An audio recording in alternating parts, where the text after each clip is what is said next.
नमस्ते। आप सुनने वाले हैं प्रेमचंद की कहानी ठाकुर का कुआं। वाचन है डॉक्टर लावणे विजय भास्कर। ठाकुर का कुआं। जोखू ने लोटा मुंह से लगाया तो पानी में सख्त बदबू आई। गंगी से बोला, यह कैसा पानी है? मारे बांस के पिया नहीं जाता, गला सूखा जा रहा है और तू सड़ा हुआ पानी पिलाए देती है। गंगी प्रतिदिन शाम को पानी भर लिया करती थी। कुआं दूर था, बार बार जाना मुश्किल था। कल वह पानी लाई तो उसमें बू बिल्कुल न थी। आज पानी में बदबू कैसी? लोटा नाक से लगाया तो सचमुच बदबू थी। जरूर कोई जानवर कुएं में गिरकर मर गया होगा, मगर दूसरा पानी आवे कहाँ से? ठाकुर के कुएं पर कौन चढ़ने देगा? दूर से लोग डांट बताएंगे, साहू का कुआं गांव के उस सिरे पर है, परंतु यहाँ भी कौन पानी भरने देगा? चौथा कुआं गांव में है नहीं। जोखू कई दिन से बीमार है। कुछ देर तक प्यास रोके चुप पड़ा रहा, फिर बोला, अब तो मारे प्यास के रहा नहीं जाता। ला थोड़ा पानी नाक बंद करके पी लूं। गंगी ने पानी न दिया। खराब पानी पीने से बीमारी बढ़ जाएगी, इतना जानती थी, परंतु यह न जानती थी कि पानी को उबाल देने से उसकी खराबी जाती रहती है। बोली, यह पानी कैसे पियोगे? न जाने कौन सा जानवर मरा है। कुएं से मैं दूसरा पानी लाए देती हूँ। जोखू ने आश्चर्य से उसकी ओर देखा। दूसरा पानी कहाँ से ले आएगी? ठाकुर और साहू के दो कुएं तो है, क्या एक लोटा पानी न भरने देंगे? हाथ पांव तुड़वा आएगी और कुछ न होगा। बैठ चुपके से, ब्राह्मण देवता आशीर्वाद देंगे, ठाकुर लाठी मारेंगे, साहू जी एक के पाँच लेंगे। गरीबों का दर्द कौन समझता है? हम तो मर भी जाते हैं तो कोई द्वार पर झांकने नहीं आता। कंधा देना तो बड़ी बात है, ऐसे लोग कुएं से पानी भरने देंगे? इन शब्दों में कड़वा सत्य था। गंगी क्या जवाब देती, किंतु उसने वह बदबूदार पानी को नहीं पीने दिया।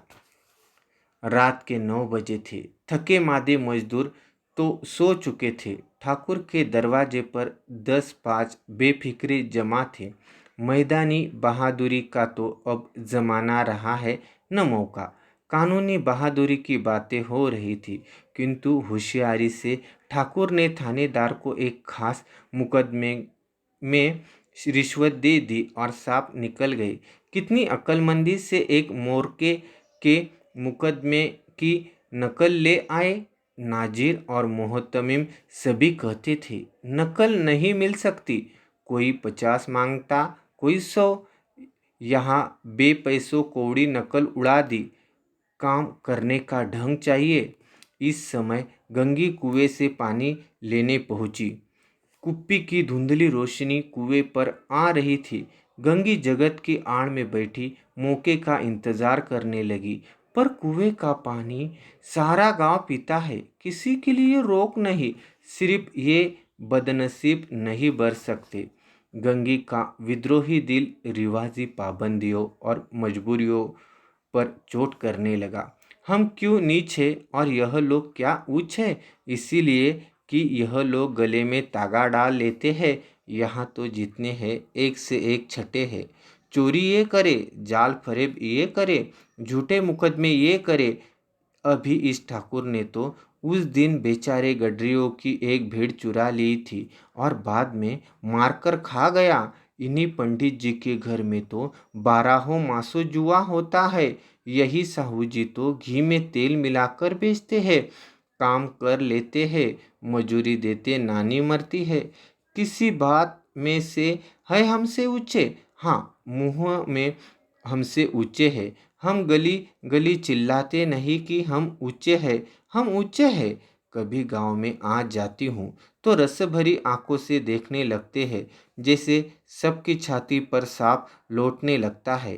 परंतु घमंड यह कि हम ऊंचे हैं। कुएं पर किसी के आने की आहट हुई। गंगी की छाती धक धक करने लगी। कहीं देख ले तो गजब हो जाए।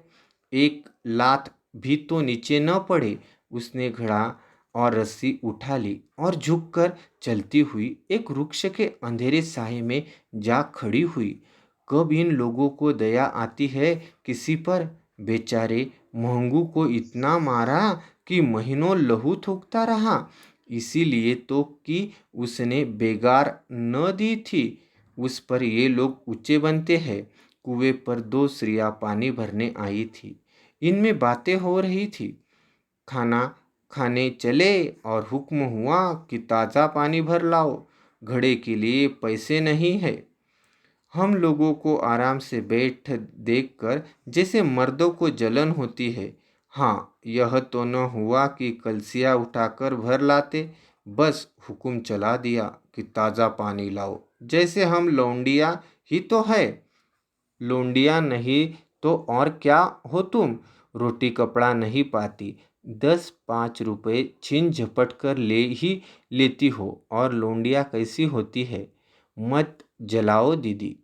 छीन भर आराम करने को जी तरस जाता है। इतना काम किसी दूसरे के घर कर देती तो इससे कई आराम से रहती। ऊपर से वह एहसान मानता, यहाँ काम करते करते मर जाओ, पर किसी का मुंह ही नहीं सीधा होता। दोनों पानी भरकर चली गई तो गंगी वृक्ष की छाया से निकली और कुएं के जगत के पास आई। बेफिक्रे चले गए थे। ठाकुर भी दरवाजा बंद कर अंदर आंगन में सोने जा रहे थे। गंगी ने क्षणिक सुख की सांस ली। किस तरह मैदान तो साफ हुआ। अमृत चुरा लाने के लिए जो राजकुमार किसी जमाने में गया था, वह भी शायद इतनी सावधानी के साथ और समझ बूझ कर न गया होगा। गंगी दबे पांव कुएं के जगत पर चढ़ी। विजय का ऐसा अनुभव उसे पहले कभी न हुआ था। उसने रस्सी का फंदा घड़े में डाला, दाएं बाएं चौकन्ने दृष्टि से देखा, जैसे कोई सिपाही रात को शत्रु के किले में सुराग कर रहा हो। अगर इस समय वह पकड़ ली गई तो फिर उसके लिए माफी रियायत की रत्ती भर उम्मीद नहीं। अंत में देवताओं को याद करके उसने कलेजा मजबूत किया और घड़ा कुएं में डाल दिया। घड़े ने पानी में गोता लगाया, बहुत ही आहिस्ता, जरा भी आवाज नहीं हुई। गंगी ने 2-4 हाथ जल्दी जल्दी मारे। घड़ा कुएं के मुंह तक आ पहुंचा।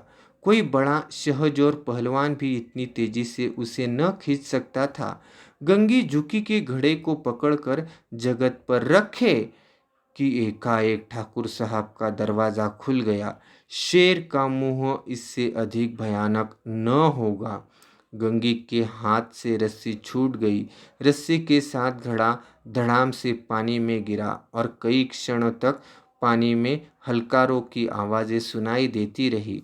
ठाकुर, कौन है, कौन है, पुकारते हुए कुएं की तरफ आ रहे थे और गंगी जगत से कूदकर भागी जा रही थी।